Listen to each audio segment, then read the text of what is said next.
Hey everyone, it's just before 3 p.m. We're going to give it about 2 more minutes. I know it takes some time for people to come into the session. So good afternoon. I'll say what I just said a few minutes ago. So today's session will be recorded.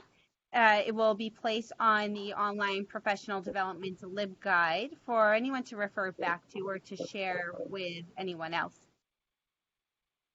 During today's session, our speaker, Joe, will be running through a presentation. If you have any questions, I'm going to ask that you hold those until the end of the presentation so that he may cover his content and ensure that there's enough time to go through everything. So it's just before 3 p.m. I'm going to suggest you take those couple minutes to grab a glass of water, or as I just said, I grabbed my seltzer. And we'll get started in just a moment. I did have upon entry that everyone is muted in terms of their microphone as well as their video. During the presentation, if I find that there's feedback coming from a particular person, I will mute you, so please do not take offense. It's so that we can all adequately hear the presentation, and sometimes feedback will occur if not everyone's microphones are muted. So it is just about 3 p.m. I see people are still coming in. I am going to mute people. Again, if you have questions, just please hold those to the end. Joe will give plenty of time for a Q&A session.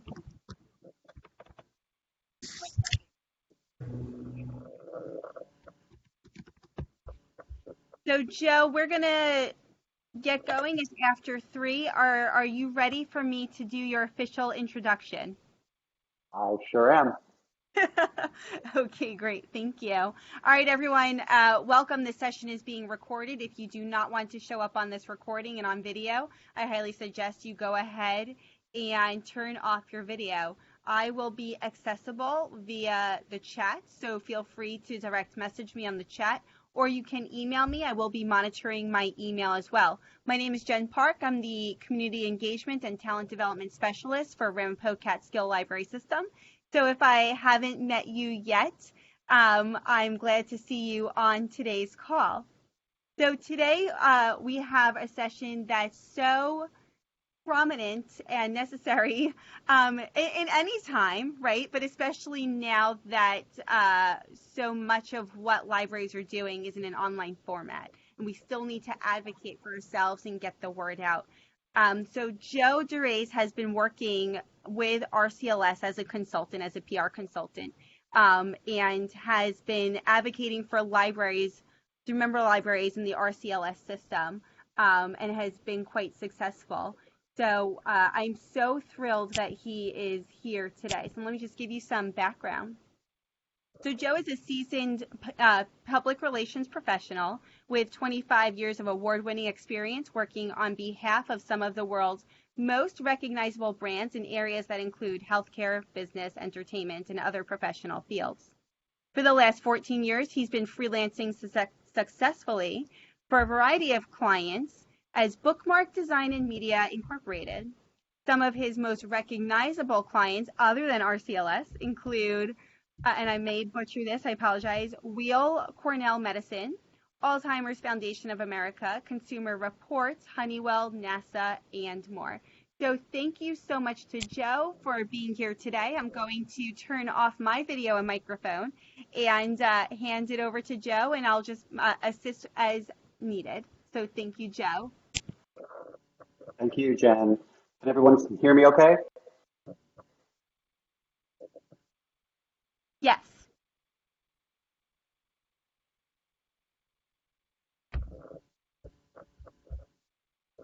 I want to thank Grace Goldfarb for asking me to do this webinar today.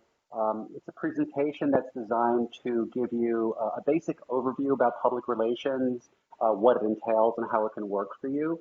I'm going to take my video off so that you guys can see the screen share. Just make sure. Can everyone see that? Actually, let me start from the beginning. Okay, that's much better. So a little bit about me. As Jen said, my name is Joe DeRays. I've been doing PR successfully for about 25 years. I've worked in-house during the beginning of my career for a bunch of companies, including HarperCollins and some of the other clients that Jen mentioned. For the last 16 years, I've been very lucky to be able to work successfully from home as a freelancer. And during my career, I've built relationships with national and local news media. Some of my experience includes crafting storylines, drafting pitch letters, writing and distributing press releases, pitching and liaising with the news media, scheduling media interviews, and increasing public awareness, just to name a few of the functions that I do. I'm very passionate about PR and making a difference in the lives of others. My belief is that through good storytelling, we can convey to the general public what's going on in their backyards. So this is the first part. First part being PR, the second part being video, taking videos from your iPhone as well as editing them. But with public relations, the big question is, what is PR? And the simple answer is PR people are messengers, we're communicators, we're storytellers. We create and deliver narratives to the public through the news media. PR people, we keep the public informed about what's going on. It's a persuasive business. We try to convince an audience inside the community to promote things, in this case, to promote your library or an idea or the programs and services that you're offering. Public relations is a way of communicating your message that's mutually beneficial between an organization as well as the news media. And PR people find positive messages and we try to translate them into stories. Public relations is also about building relationships with the news media and pitching your library story effectively to news writers and leveraging social media to tell your story. That's really the gist of it. It's basically to emphasize to the community how important the library is to everyone. There are different parts about PR. The first one I would talk about is enhancing media relations. It's all about building relationships, as I said, and establishing connections. The goal of networking is to help other people. The most important rule for media pitching is to provide value. Sure, it's nice to get coverage, but if you truly aim to be a resource, the media coverage will be a natural byproduct. The other thing you want to think about is understanding the media's needs before telling them about your needs. You can help people if you don't know you can't help people if you don't know what they need. You want to listen first, you want to understand what the media contacts are looking for, and then help them get there. You don't want to expect anything when you're pitching. The hope is always that the media will respond to your pitches and you'll earn media coverage. But you should remember that the goal is to provide value and be a good resource. If you've done your homework, crafting good pitches and providing the information with media needs, you'll usually get good results. Now, just because you're pitching without any expectation doesn't mean that you should cross your fingers and hope that that was enough. You want to research your contacts beforehand. When I mean contacts, I mean the media contacts. You want to spend time writing a relevant pitch and following up appropriately. You want to also keep your emails short. Opening an email and getting hit in the face with a huge block of text is daunting for reporters. They receive emails, so many of them a day. Some will receive at least 100. I mean, think about how many emails you get a day. That's at least the amount of emails that media reporters get. So you want to keep it short. You want to keep it simple. And you also want to try to provide as much value as you can. Seriously, you be valuable. You want to answer questions. You want to solve questions, solve problems, be a beneficial resource and make the media's job easier. And you also don't want to take no personally. Not every pitch that you will send to a reporter will fit every single time. use no as an opportunity to gain insight as to what that reporter is actually looking for and what their needs are. And you also want to make a point to follow up with them. If you don't get a response after a few days, you can and you should follow up. Reply to the original email that you sent so that the information is easily accessible, and keep it short. Try to add something new to it, like an interview opportunity, a graphic or a picture. If you don't have a specific item to offer, just quickly ask if there's anything else that they need from you so that you could move on or move forward with the story. The other part is that public relations improves relationship with the public. PR is how organizations manage the spread of your information. If you think about it, your customer service function has always had an element of public relations to it. Each interaction with reporters has the potential to build appreciation. PR defines how a library communicates with people.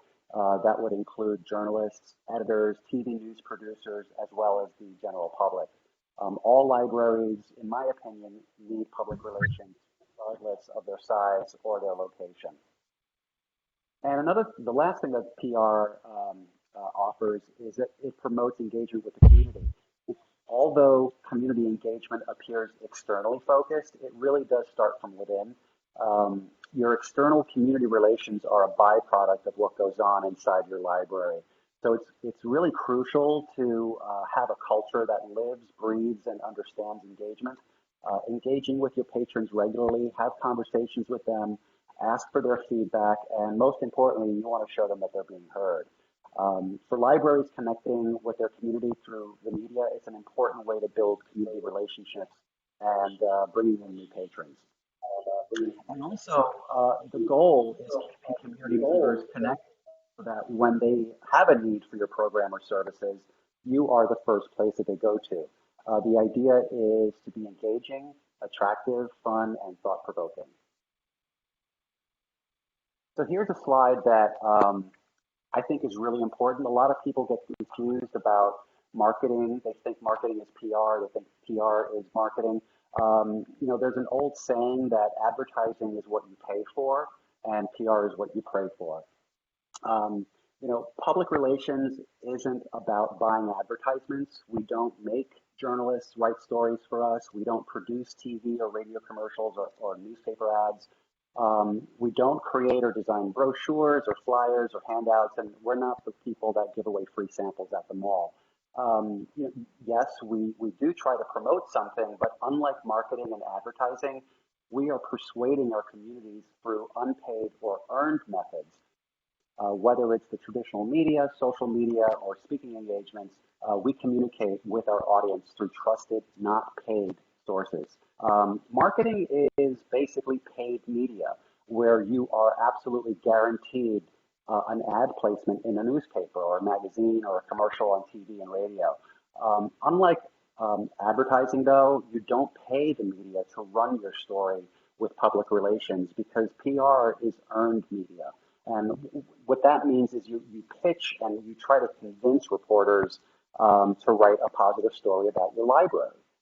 It appears in the editorial section of the magazine or the newspaper rather than the paid media section where advertising messages appear. From a PR perspective, your story has much more credibility because it was independently verified by a trusted third party rather than something that was purchased. There was an interesting 2014 Nielsen study that said content in the consumer decision-making process shows that PR is almost 90% more effective than advertising, which is a huge number. Advertising continues to embrace a way of communicating that reflects on what people think is important.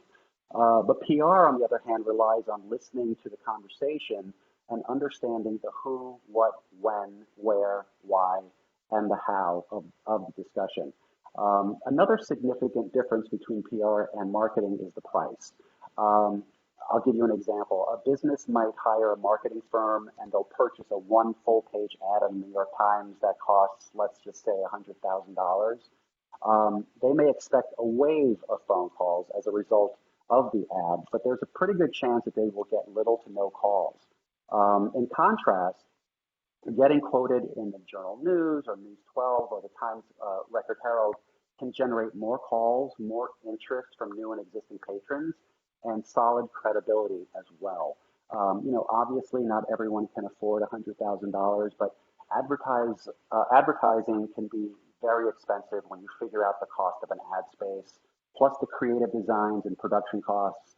And most ads need to be repeated several times before the general public can be influenced. With the advent of social media, a story in a magazine, TV, or newspaper can last a long time with emails and posts and reposts and tweets. So if you want people to know what's happening at your library, then you're going to reach out to your local news outlets.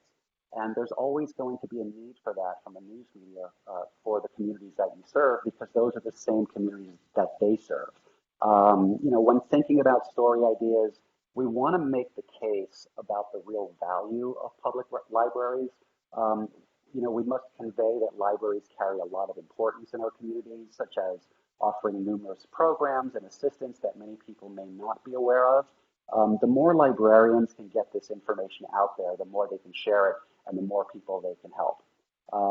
Story time, crafts, book club meetings, they're great as calendar listings in newspapers. That's where you contact the calendar editors, but they're not necessarily newsworthy enough to be an editorial story.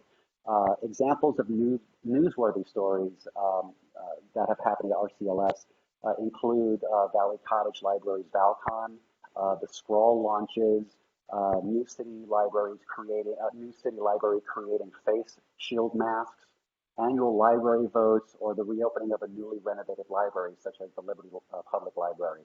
Also collaborating with local school districts or partnering up with local nonprofit organizations like the Food Bank of the Hudson Valley or Mobile Health Center. Those are examples of good stories that are worthy of being covered in the newspaper as well as television.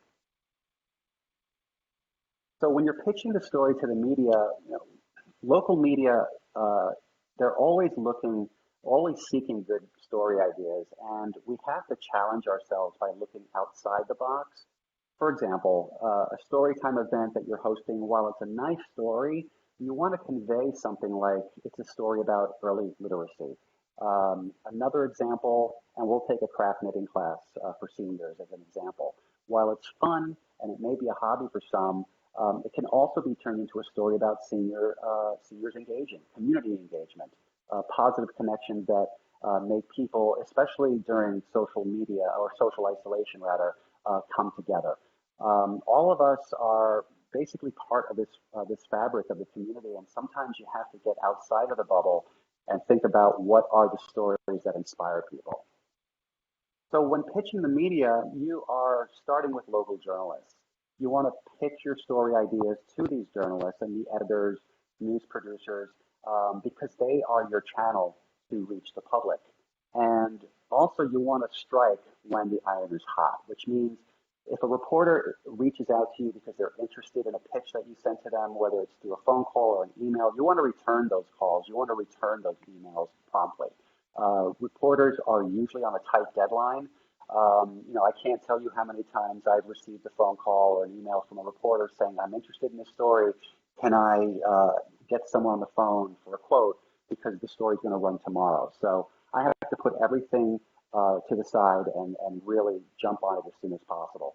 The other thing you want to think about is being persistent. If you feel passionate about something and you feel like it will be a great news story, then you want to be persistent. You don't want to be pushy because it's about being respectful. Sometimes reporters are just too busy and have other stories that take priority. But if a reporter says they're not interested or they just don't have the time, it's best to be respectful because you will need them again. You will have other stories in the future, and you want to keep a good relationship with them. Another important thing is answering the why question. Tell the media that you really think this is a great story and how you would like them to consider it, and here's why. And you want to give them that information. Another thing, and this is a mistake that I see a lot of PR folks, especially when they start out, make. Whatever you do, never ever lie to the media or make things up. You always want to tell the truth, even if you're unsure of how to answer a question. Just tell them you don't know, and you'll have to get back to them with an answer. They will respect your honesty, and lying will get you blacklisted. They will never take your calls, never read your emails, or cover any of your stories. PR is really all about credibility. You want to share your news on social media as soon as the story appears online, but we'll talk more about social media in a little bit. So this is what we're talking about, press releases. Press release is really a tool of the trade for public relations. It's also known as a news release. It's basically a concisely written and targeted document to draw media attention to newsworthy announcements and events. They are written to gain publicity and contain enough information needed to write a compelling news story. Press releases share something newsworthy, and they are usually sent to journalists and editors who might use the information to write a news article. And here is a sample of a press release, something I wrote for RCLS a couple of months back during the COVID outbreak. There are 7 parts to writing a press release. The first one is the media contact information, the name, phone number, email, mailing address, other contact information for the person who is distributing the press release to the media so that they know how or who to contact if they have any questions. The headline. Press releases must have an eye-catching headline, just as you would if you're putting a subject on an email. This should grab the journalist's attention and give a brief overview of why the following story is newsworthy. The third thing is the dateline. This is in the first line of the first paragraph, containing the release date, the city, and the state. It's important for journalists to know that they are receiving the most up-to-date information. So even if you're writing a press release a few days ago, you want to put the date that you're distributing the press release. The introduction paragraph is probably the most important paragraph because it's the only part that journalists really bother to read. It must give the answers to who, what, where, when, and why. In this section, the body, which consists of 2 to several paragraphs, should really explain details, statistics, background, or other relevant information, as well as a couple of quotes. A press release really should be thought of as something like an actual news article. Sometimes newspapers will run the entire press release as is, such as Our Town newspaper, which they did for recently for the Pearl River Public Library. It's written like an article, so it should look like something that they can copy and paste if they choose to. The sixth thing is the boilerplate. This is a very short paragraph, in this case about RCLS or one of the libraries. In this paragraph, you can provide background information like a brief history about the organization, its website information, etc. And finally, the close. People often wonder why there are 3 hashtag symbols. It's really standard practice for those for the closure of a press release. It tells the reporter that this is the end of the release and there's nothing else after that. A pitch letter is a story idea that is sent to a journalist or an editor in the hopes of getting media coverage for a library's program or service. It's a short, concise email. Traditionally it was a letter or a phone call to a journalist. But the pitch is similar to an elevator pitch in length. It supports the press release in that it's a condensed version to the news release. And the news release provides more details, just like a cover letter is to a resume. So tips to writing a pitch letter, you want to keep it short. Press releases are, they inundate editors and reporters every single day. If you don't grab their interest in the first paragraph or 2, they won't continue reading it. If your letter is more than 1 page, it's really too long. You also want to know your audience. Ideally, you should draft a different letter that is tailored to the type of media that you're reaching out to. So in other words, if you're contacting a newspaper, you want to indicate that the story is intended for their readers, viewers if it's for television, or listeners for radio. And you also want to get to the point. Uh, a very effective pitch letter should not be generic. You need to provide information that will resonate. The pitch letter presents a brief description of your story idea.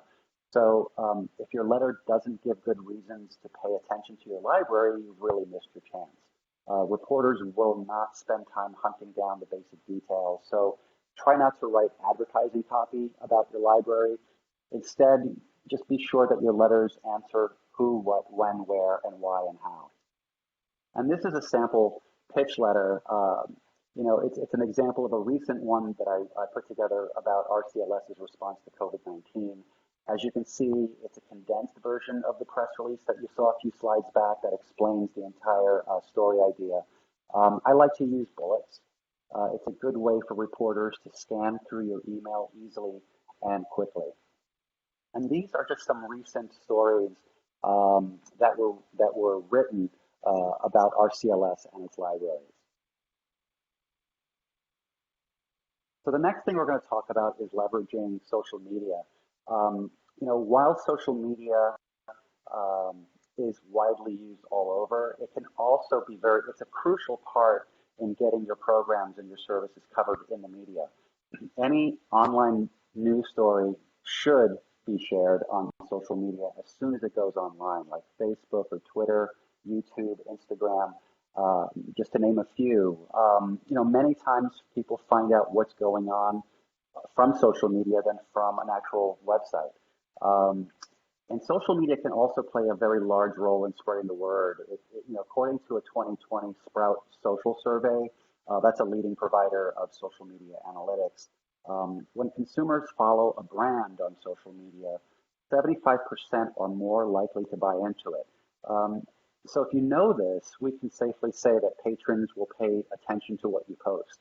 And if you can keep their attention, you have a better chance of spreading the word about your library and its offerings. Also with social media, you can easily monitor and track your PR efforts. Even if you've taken the time to build up your online community, you will be rewarded with loyal followers. And when you launch a new program or service, those followers will be the first to share the good news with other people. So the benefits of social media, the first one is inspirational. This is a category that's great for posting content that gets people thinking positively. It helps to motivate people and encourage them to participate in things happening at your library. Another benefit is it should be educational. This is where you put your expertise to good use. It can be created. It can be creating relevant content such as how-to videos showing how to download an ebook, accessing databases for test prepping, homework help, Rosetta Stone, etc. This can be any type of information that your audience can learn from you. Another benefit is that it's conversational. You want to think about content that creates a buzz. The more authentic, the better. Libraries should monitor the engagement their social media posts receive, which goes beyond just likes and comments and messages. It's really an opportunity to create ways for potential and existing patrons to talk about the programs and services that are happening at your library.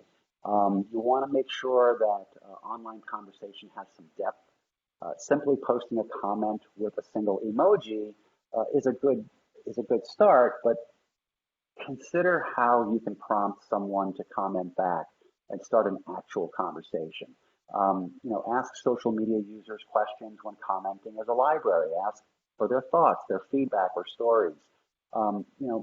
More often this can lead to more genuine engagement, which also helps to boost loyalty among patrons. Connection is meant for more of a behind-the-scenes approach to your content. For example, book reviews or book recommendations, events, programs. This allows your patrons to build personal connection with you and your library.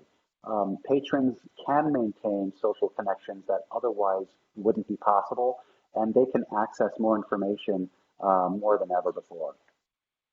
And another benefit is promotional. This is great for raising public awareness of what's going on at your library. This is also great for self-promotion, such as webinars, podcasts, upcoming speaking engagements, book clubs.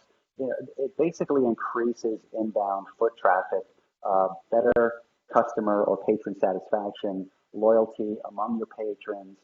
It improves higher conversation rates. It's really a great way to show that you are the leaders of your community.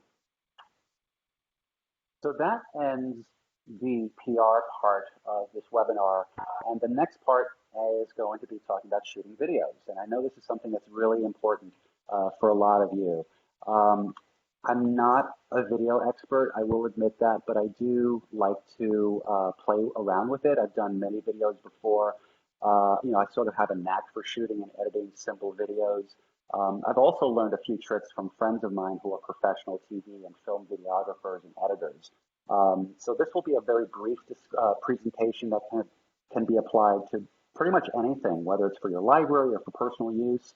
So now you're home, you're in isolation, and you're trying to figure out how to put out relevant content on the web. So we'll jump right into it. So you can use your phone to shoot videos. You know, you don't need anything fancy. You don't need high-tech video cameras or equipment. You can really make a decent quality video from your cell phone that has a built-in camera. Smartphone cameras have really come a long way from when they first came out. You can also use your laptop, but I prefer, this is just my preference, I prefer my iPhone because the camera has higher quality than my laptop. But either way, both are totally fine for all the content that you want to create. Now here's a thing that comes up a lot, and I have these discussions with friends all the time because they are home, stuck at home, just like all of us, shooting videos. You know, when you use your cell phone camera, whether you're posting videos on Facebook or YouTube or a website, you don't want to shoot vertically, which is this. You really want to think about shooting landscape orientation with your phone. Try your best to keep your phone in this orientation when shooting a video. That will take off those ugly black bars that you sometimes see online, like right here.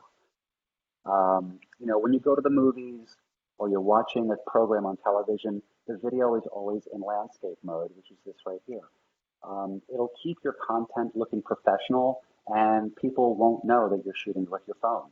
And these are probably things that you've probably heard before, whether you've seen them on YouTube or you've tried it yourself. But you know, these are just things that you should really think about. When it comes to shooting video, you want to think about lighting. You don't want to have the light directly behind you because then you're going to become a silhouette, or you will have a glow behind you, like this photo right here. So don't sit in front of a window or a lamp or any other kind of light source. Otherwise, all you're really doing is illuminating the back of your head. If there's a window behind you, you can try closing the shade. Natural light, in my opinion, is always best. But you know, really, all you have to do is turn around, face the window or the light source. You can also turn on the lights in your house or the room that you're shooting in. Really turn on as many lights as possible, making it bright so that you can see your face. And you can also use a ring light, which is this right here, which is very popular now, especially after COVID. I got one online for about $60, and I'm actually using it right now, which when I come back on the screen, I'll show you what it looks like on and off. So when you're framing your shot, you know, it's about background and composition. We'll talk about the location of your video. When you're shooting from your house or at your office, try to find a spot with an interesting background. You want to try to get away from the background a little bit, and you also don't want to be propped up against the wall like the mugshot. You don't want to be super far away from the camera either. You basically want to show your head and your shoulders. This may not work for librarians who are reading a book, for example. If that's the case, you can just back up a little bit, but not too much. You really want to be close enough to show the pages that you're Hi, reading. yes. And you also want to make sure that you Okay. have a clean, tidy background before you shoot. If you're shooting in a messy room in your house, or if you have an untidy office at work, you want to give people something to see in the background that isn't distracting. I also highly recommend using a tripod that has a clip attachment for your phone. It makes shooting video so much easier than propping your camera against something. I picked up this tripod for only $25 at Staples, and I use it all the time. And I also use it when I'm taking pictures as well. When you position your camera, you want it to be positioned at eye level. You can use your desk, you can use a table or a stack of books. Just be sure that that you have it eye level with you. And you don't want to put your phone or your laptop on your lap or angling it upwards. You don't want it underneath your chin. It's not a flattering angle, and people can also look up your nose. You don't want that. And another mistake that people make is framing the shot when you only see half of your face from the nose up. People want to see your whole face and not your ceiling fan or not your ceiling light. Just again, you want to remember to keep it at eye level. With audio, audio level is really important as well. Not many people really think about that, but you don't want to position yourself too far away from the camera, because if you do this, it will make the audio level low, and it'll be really hard to hear you. You also want to sit as close to the camera as you can. About 2 feet or so is really ideal. You also want to be sure that there isn't any background noise or any sounds like a TV going on or music or other voices coming from another room, the sledgehammer drilling outside your window, or any other external sounds that may be a distraction. If you hear sirens from a police car or a fire engine whizzing by, just wait until it passes. Just make sure that everything is turned off so that you can create as quiet of an environment as possible. And here's a solution for audio, and that's using a microphone. You can really improve your audio if you use an onboard microphone, whether you're close to the camera or if you have to step away from it, like if you're reading a book. Demonstrating crafts for kids or something else that you will be a few feet away. You want the audio level to be consistent. You can use different things. You can use a mic that clips to your collar, or you can use a wired or a wireless Bluetooth earbuds that have built-in microphones into them. When you put them to your ear, or put them in your ear rather, the built-in microphone is close to your mouth, and the audio level, whether it's far or close, it will always sound consistent. It will always sound the same. It's also good practice to use earbuds when doing live stream programs or staff meetings, like I'm doing right now. I really highly recommend using them. And you don't have to spend a small fortune on them. I use an iPhone, so when you buy a new iPhone, it usually comes with a pair of wired earbuds. But when COVID started, I purchased a pair of wireless earbuds not made by Apple. It's made by a company they're much cheaper than the Apple brand, and Apple brands that it could run you $160 to $250, and you really don't need to spend that much. The earbuds that I purchased, which are the wireless ones, cost me only $60 at Staples. And if you notice, right now when you watch news reporters and people being interviewed on TV from home, they are using this method. So if it's good enough for the news, it's good enough for you as well. So now we're going to talk about video editing software. I've used different video editing software that are inexpensive, like iMovie, Lightworks, VideoPad Editor, and others. There really are so many out there, and the one that I'm currently using is what's called Movavi, which I happen to like a lot. You don't need to have a college degree from NYU or any other film school. Consumer-based video editing software, they're pretty user-friendly. They all have very similar features and functions. You can trim video clips, you can add text, you can add transition effects if you're going from one scene to the next, fading in, fading out. There's so many cool things you can do with it. And they also come with easy to use tutorials, or you can Google them if it doesn't come with your software in case you get into a jam. Just the other day, I was editing two video clips together from two different angles, and I wanted to sync the two together, but I had no idea how to do it because I just got the software. So I Googled it, and within a matter of minutes, I was able to figure it out. And once you've done all of that, you're ready to share it on your library website and social media sites. Doing all this will help make your video content look that much more professional. All I can say is have fun with it. It's a little trial and error, but once you get the hang of it, you'll be able to make some really cool, professional-looking videos. So I hope this presentation was helpful.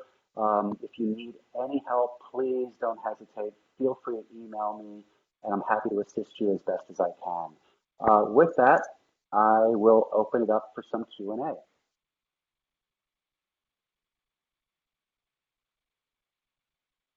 Thank you so much, Joe. So if anyone has any questions, they could either put it in the chat box. Oh, we have a question. So this question is from Yoli. Is there a recommended size of length for press releases, such as 1 page? And then what about the number of press releases per week or per month? What's your thoughts on that? That's a great question. I usually recommend 2 pages. I've worked with biotech companies that have 3-page press releases because it's very clinical, it's very sciencey, so they want to have a lot of data and information in there. But for library, no more than 2 pages. A page and a half is fine. As far as how often you put out a press release, it really depends on what stories you have coming out. Sometimes you'll have a story that you think is relevant once a week. You might have a story or you might have 2 or 3 stories that are different from each other, but you think it's worthy to get it out there. So it really depends on what it is. So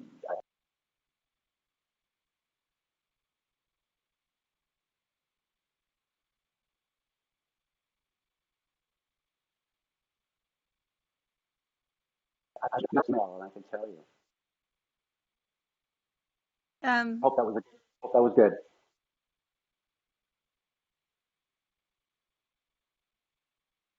Someone just took a look at Movavi. It appears you can download for free. Is that the version you are using? I did try the free version first. I think they give you, I don't know if it's a 30-day trial or a 7-day trial. But yes, you can download it. It's a good way to try it out and see if it's something that you can work with. But I did purchase it, and I think I bought mine for about $60. Is that for a year? Um, I think so. I have to look back on that. But yeah, it's either for a year or you own it. But either way, it's still a really great deal. Great, thank you. Okay, if you have questions, you can unmute yourself or put them into the chat.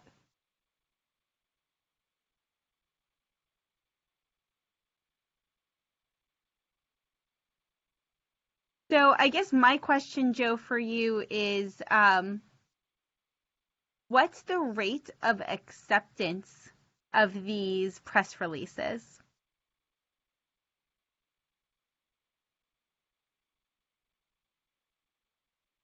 I look at PR, pitch letters, kind of like door-to-door sales. Who remembers Cutco knives or shoe salesmen? You know, for every 100 doors that you knock on, you might get 1 or 2 yeses. So think of it that way. I work on press releases or media lists that can consist of 100 contacts. And if I'm lucky, I'll get 3 or 4 people that will say yes, they want to cover the story. So it's not a high success rate, which is why they call it earned media, not paid media. You're actually earning the uh, the story, as I said before, you're not making the media do the story for you. You're trying to convince them. You're trying to convey that the story is worth covering. Thank you. Hmm?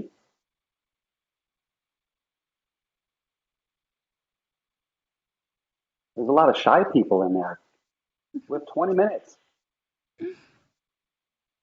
Let's see. Does anyone have any other questions?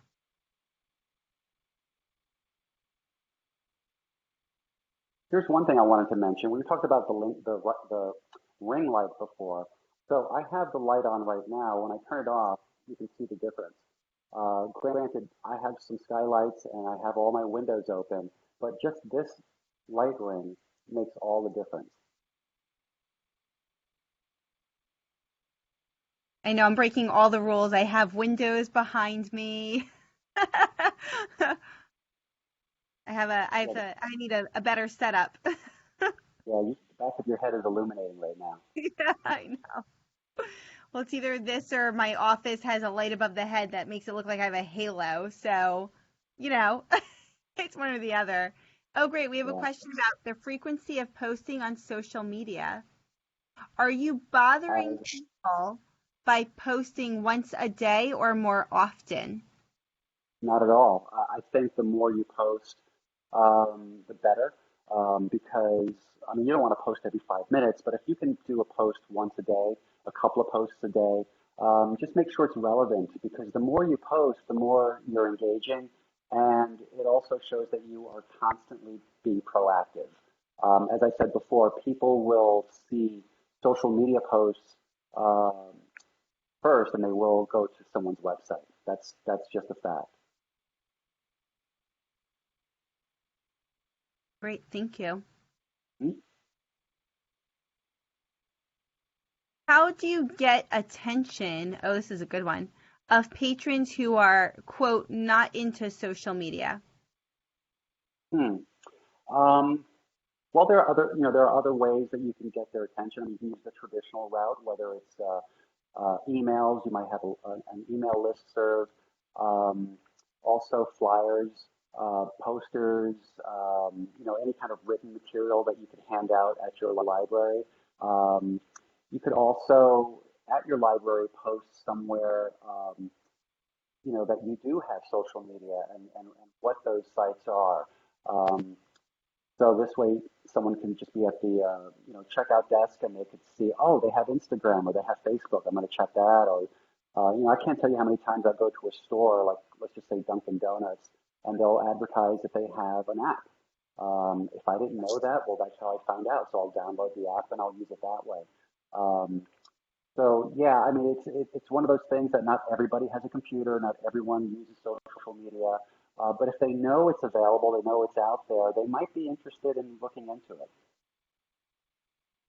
Great. Thank you. What is your feeling on using other organizations as vehicles for spreading your news story through their distribution, such as newsletters, asking to post a link on their webpage, and other Mhm. outside of the traditional media outlets? Yeah, I think that's very important. I think I covered that before. Working with third parties like I think I mentioned mobile health and the food bank, um, uh, school districts. Um, I think when you partner up with other organizations, it's a better way to get the word out there. It shows that both organizations find this important and they want to get it out to as many people as possible. So if you can work with others, absolutely, it's definitely part of or a way to promote and get the message out there. Hmm. Great, thank you.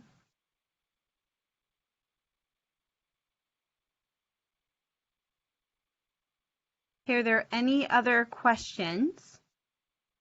I'm surprised my wife isn't asking me any questions. Mhm.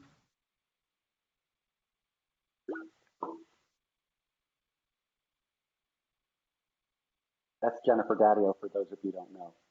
I was just wondering, I was like, I don't think you mentioned earlier about that. She's looking at me now and she's like, what? She could just yell the question to you. Okay, so seeing that there are no other questions, we have some thank yous in the chat. So thank you so much, Joe. Let's go ahead and put your contact information in the chat box if that is okay. Great. Oh, whoops. Oh, there we go. All right, thank you so much.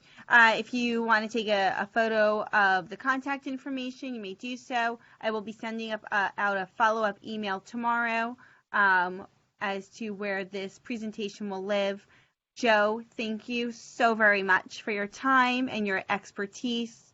We have one more question. When is the best time to put out a release for a program? Oh, that is such a good question. I'm glad you remembered to ask that because I didn't put that in my presentation.